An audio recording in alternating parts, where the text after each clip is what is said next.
तो फ्रेंड्स, जय माँ बगला मुखी जयंतवासी।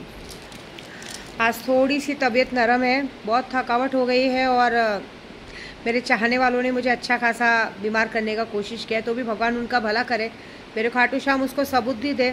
कोई बात नहीं, मैं तो आप सब लोग के लिए यहाँ पे आई हूँ कि बाबा सबको घर वर सबकी सारी इच्छा पूरी करो बस। अभी हमारे महाराष्ट्र में मराठा आरक्षण की वजह से सब वहाँ पे हमारे मराठा समाज पहुँचे हैं। देखिए, हम भले यूपी वाले हैं, कुछ भी है, लेकिन हम महाराष्ट्र में रहते हैं तो हमारी तरफ से भी कोई फ़र्ज़ होता है।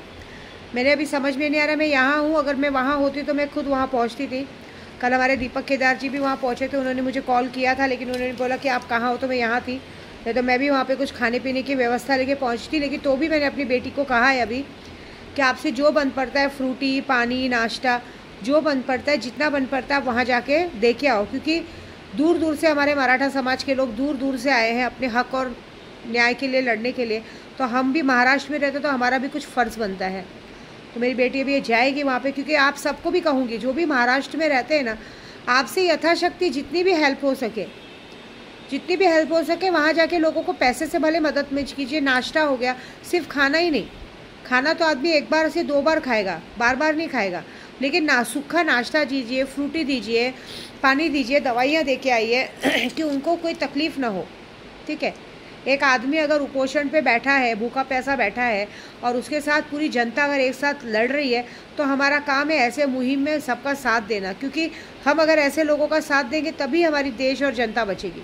क्योंकि वो बंदा किसी जात पात के लिए नहीं लड़ रहा है, वो अपने मराठा समाज के लिए लड़ रहा है कि एक आरक्षण मिल जाए। ठीक है, तो मुझे उनका तो मुझे कुछ पता नहीं है, लेकिन हाँ, जो मेरे भाई वहाँ गए हैं, भाई जो अपने घर बार छोड़ के, काम धंधा छोड़ के वहाँ गए हैं, उनके लिए हमारा भी फ़र्ज़ बनता है कि हम घर में बैठ के टीवी देख के गॉसिप ना करते हुए वहाँ जितनी भी मदद हो सके उतनी मदद वहाँ पे पहुँचाई जाए। ठीक है, ऐसा। और जो लोग मुझसे जुड़े हैं, मैं आपको यूट्यूब के ज़रिए बोल रही हूँ, जो लोग मुझसे जुड़े हैं, जो लोग मुझे जानते हैं, जैसे सटवाई में मेरे पंडित जी है, सब लोग वहाँ पे मराठा आरक्षण के लिए गए हैं। तो अगर वहाँ पे है कोई और वहाँ पे है तो वहाँ की मुझे फ़ोटो वीडियो भेजिए, वहीं पे से अपना करिए, और अगर कुछ लगेगा तो मैं वहाँ पे भी हेल्प पहुँचाऊँगी। ठीक है, ऐसा, क्योंकि हमें अगर इस लड़ाई में अगर हम साथ नहीं देंगे तो अच्छी बात नहीं है। और दूसरी बात, आज शाम को मेरे खाटू बाबा जी को कहते हैं ना, बांसुरी चढ़ने वाली है, और उसके बाद परसों मेरे हनुमान जी को, प्यारे से मेरे बजरंग बली जी को गदा चढ़ने वाली है। आज मेरी बहुत परीक्षा हो रही। कल सच बोलूँ, मैं बहुत मुश्किल से यहाँ आई थी, मुझे तो लगा ही नहीं था मैं पहुँच पाऊँगी, लेकिन कहते हैं ना, हारे के सहारे हैं मेरे खाटू श्याम बाबा, वो कैसे मुझे हारने देंगे। मेरे मन में, मैंने यहाँ किसी के लिए भी बुरा या किसी के लिए भी गलत सोच के नहीं आई हूँ। मैं तो सिर्फ ये सोच के आई हूँ कि खाटू बाबा, आप तो इतने बड़े महलों में देखो आराम से रह रहे हो, आप तो हारे के सहारे हो। बस ये माँ आपकी चाहती है कि एक घर मेरा भी हो जाए, और जितने मेरे यूट्यूब सब्सक्राइबर उनका विश्वास न टूटे, उनका काम हो जाए बस। फिर भले आप मुझे अपने पास बुला लो, कोई टेंशन नहीं। ठीक है, एक ही आस है, और ज़िंदगी भर देखिए उनका प्यार और उनका आशीर्वाद ही है मेरे ऊपर, जो कि मैं हर महीने टाइम टू टाइम यहाँ पहुँच जा रही हूँ। अगर मैं कामाख्या जाती हूँ तो यहाँ से होके जाती हूँ, कामाख्या से आती हूँ तो यहाँ से होके जाती हूँ। ये मेरे लिए बहुत बड़ी बात है और ये मेरा बहुत बड़ा सौभाग्य है। तो बस अपने खाटू बाबा को यही कहूँगी कि जो भी मेरे ज़रिए, मेरी गोराई में भी मेरी वीडियो देख देख के कितने लोग आपके दर्शन को आ रहे हैं, जो भी दर्शन को आए ना, बाबा जी उनको बड़े आसानी से प्यार से दर्शन करवाना, उनकी हर इच्छा पूरी करना। ठीक है, और जितने भी मेरे यूट्यूब सब्सक्राइबर जुड़े हैं ना, उनकी हर विपदा दूर करना, उनकी हर परेशानी मेरी और मेरी हर अच्छाई उनकी। ऐसा बस, इन सब के बदले एक ही माँ मैं चाहती हूँ कि मैं कुछ करना चाहती हूँ अपने बच्चों के लिए, सबके लिए। तो बस मैं चाहती हूँ मेरी यात्रा यूँ ही होती रहे, आपके पैर हमेशा यूँ ही पड़ती रहूँ, हमेशा आपके चरणों में ऐसी आती रहूँ, और सारे काम होते रहे। और आपने तो सारे काम बगैर बोले ही मेरे किए हैं, मैं जानती हूँ।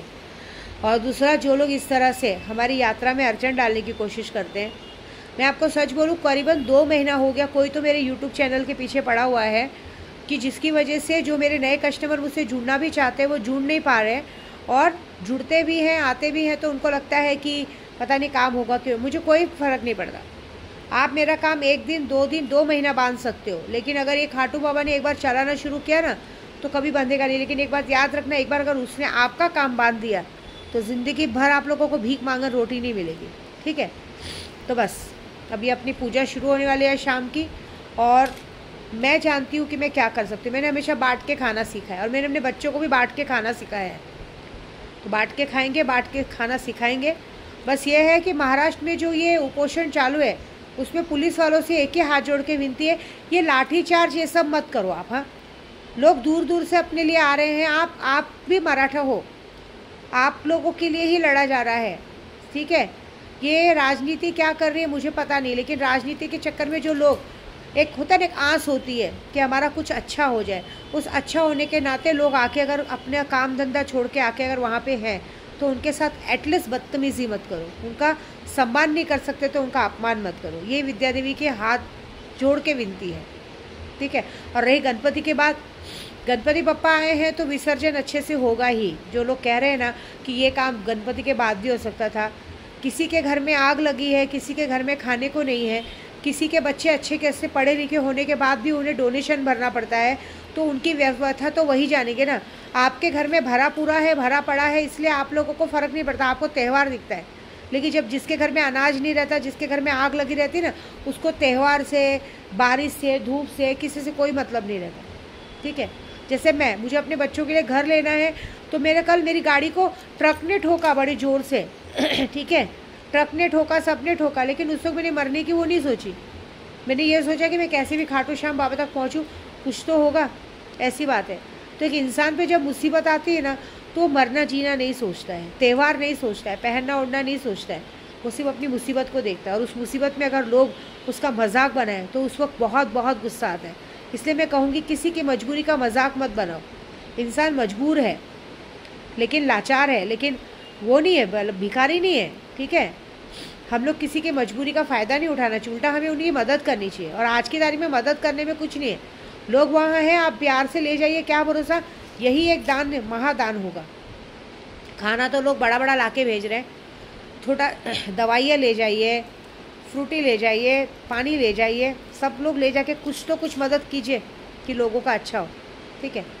क्योंकि अब भारत में रहते, भारत के संविधान में भी यही लिखा है कि हमें जो काम करना है बहुत बड़ा करना है। मैं जगन्नाथपुरी की यात्रा पे निकली हूँ। जगन्नाथपुरी की यात्रा का मतलब ही यही है कि हमें छूत अछूत का भेद नहीं देखना है, हमें छोटा बड़ा नहीं देखना है, हमें लोगों के साथ मिल के हाथ मिला के चलना है, ठीक है। बस इतना ही कहूँगी मैं, ज़्यादा नहीं। और मैं यहाँ आई हूँ आप सबके भले के लिए, सबका भला होगा। मैं तो बोलूँ कि भगवान मेरे जो दुश्मन है उनका भी भला करना, उनको भी अपनी चौखट पे बुलाना, उनको भी सबुद्धि देना, उनके मन में जितनी भी मेरे लिए कड़वाहट है वो हटा देना। और कम से कम उन्हें ये दिखाना कि बस हमें अभी अपना सोचना है। क्योंकि मैंने अक्सर देखा है दुश्मनी में सिर्फ अक्सर घर बर्बाद हुए हैं, आबाद नहीं हुए हैं। उल्टा प्यार से रहने पे, कहते हैं ना, गौतम बुद्ध भगवान ने भी कहा था प्यार से रह के अपने काम करने में ही जो दुनिया में मस्त रहते हैं ना, वही अच्छा है। तो हमें अपने काम और मुहिम पे ध्यान देना चाहिए, दुश्मनी में नहीं, ठीक है। जय माता दी।